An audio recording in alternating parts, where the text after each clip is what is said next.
The purpose of this video is to show you how to find the mean, standard deviation, and variance of a probability distribution. Here's our video problem. As the owner of a successful business, you cannot afford to take a sick day. Suppose the random variable X represents the number of $1,000 units you sell in a day. Additionally, suppose that based on company records, the probability distribution of X is given in the table below. Find the mean, standard deviation, and variance of this probability distribution. So I'm going to show you how to do these problems using the formulas and to do this problem by hand, but also I'm going to show you how to do this on the calculator. So first let's do it the hard way using the formulas. So here's your formulas in this blue box for mean, variance, and standard deviation of a probability distribution. There is a round-off rule for mean, standard deviation, and variance,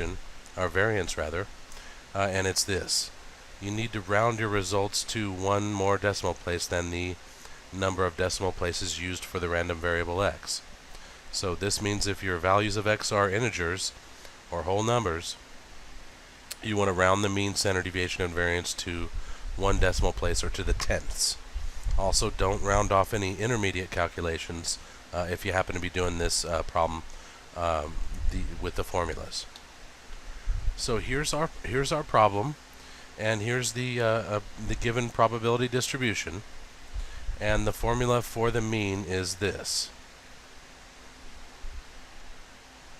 So how we do this is you make a third column in your probability distribution table, and you want to list all the products of the value of X times the probability. So you want to multiply straight across these rows.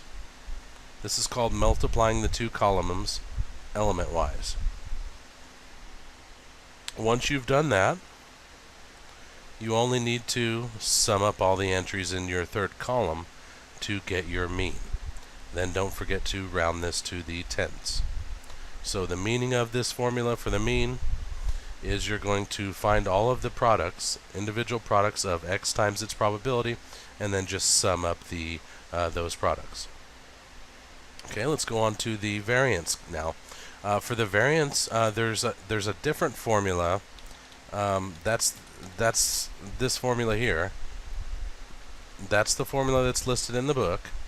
There's an equivalent formula which is a shortcut way to do it, and that's using this formula here. So that's what I'll do. I'll use that formula, the shortcut formula. Let me show you that now. So going back to our distribution table, we're going to use this formula. How do you do that? Well, you need to make another column on your distribution table. In that column, you want to square each individual value of X, then multiply the square by the probability of that X value. You want to do this for every one of the X values in your table. Once you're done with that, simply sum up the numbers in that third column, but we're not finished yet. Afterwards, you've got to subtract the mean squared from that sum. So the next step, take the column sum 3.017 and subtract from that the mean squared.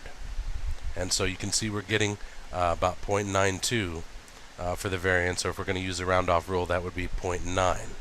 Now, if we want to take the square root of the variance, then we'll get the standard deviation.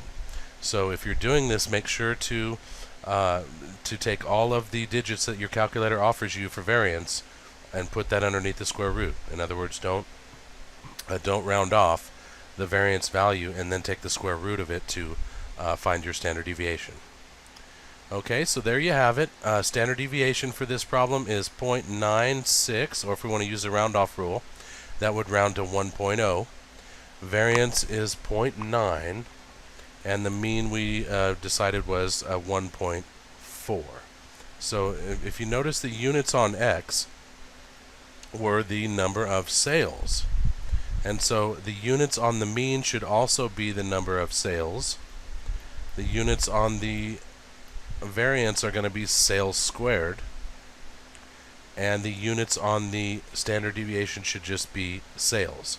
So whatever the units are on X will be the same units on the mean and the standard deviation. The variation is going to have the units squared. Okay, so let's keep that. Okay, so now I'm going to show you how to do the same problem in the calculator. So first I'll show you how to do it in the 83, then I'll show you how to do it in the TI-84. First thing we need to do is open the calculator's list environment by pressing Stat Enter, and let's go ahead and enter in all the values for X in list 1, values for probability of X in list 2. Okay, once you've got that done, it's very simple to finish this problem out. All we need to do is call on the calculator's one variable statistics command. To remember to do this, press the Stat button, arrow over one time to get to the Calc drop-down menu, and then press Enter or press 1 to copy and paste the one variable statistics command to the home screen. Now if I just press Enter right now, I'm going to get the one variable statistics for list 1, and that's something we do not want to do. Okay, we want to tell the calculator use both lists. So to do that, we have to now tell the calculator list 1, so press second 1 for list 1, and then comma second 2 for list 2. So now press Enter, and we're getting the values for mean now. The mean, you can see the mean is here, X bar. That's 1.445, so we're going to round that to 1.4. And you can see the standard deviation is given here. It's 0.96, so if we're going to use the round-off rule, that'd round to 1.0. To get the variance now, we can take this number and type it into our calculator and square it. So that's one way to do it.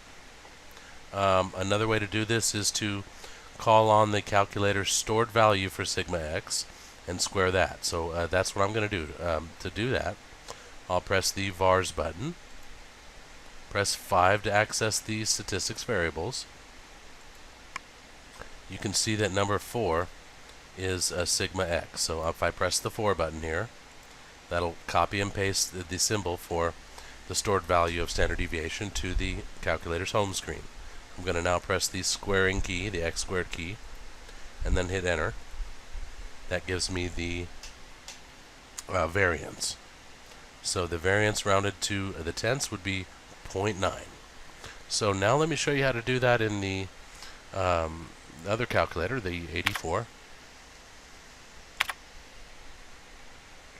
So step 1 is to enter the table into your calculator's list environment. Once you have finished that, it's time to use the one variable statistics command to finish this problem. So to call on one variable statistics, remember to press the Stat button, arrow over one time to the Calc drop-down menu. You can see one var stats is the first entry. I'm going to press Enter or press 1. This will bring up a settings window here. In this settings window, you need to make sure that your list is L1, and you need to make sure your frequency list is L2. So once that's done, just move your cursor to the Calculate button and press Enter to copy and paste that command to the home screen. The calculator will then execute the one variable statistics algorithm for you. And bam, look at that. We've got the value of the mean right here, 1.445. So to round that off according to the round-off rule, it'd be 1.4. The value of the standard deviation is 0.96 and some change, or 1.0. And if we want to get the variance, we can just type in all of these digits and then press the squaring key, or we can call on the calculator's stored value for sigma x by pressing the vars button, 5 for the statistics variables, and sigma x is 4, so I'm going to press 4 now. This will copy and paste that to the home screen, square that value, hit Enter, and bam, we've got our variance. So you can see variance 0.9, sales squared.